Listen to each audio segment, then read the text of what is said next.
18 படி நெருங்கி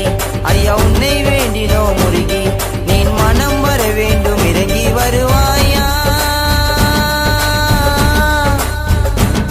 அந்த கரிமலையின் ஏற்றம் ஐயா உன்னை காண கொடி கூட்டம் அந்த அழுதா மலையை நோக்கி நடந்தோமே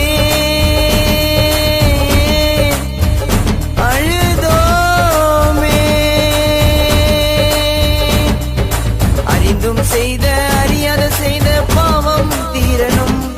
எங்கள் ஐயா உன்னை சரணடைந்தோம் எங்கள் வாழ்க்கை மாறணும் உன்னை அன்றி உலகில் வேறு தெய்வம் எதுவும் இல்லை பம்பா நதி கரை ஓரம் நீ தோன்றிய தெய்வ பிள்ளை ஐயனே ஐயனே உன் திருமுகம் கண்டு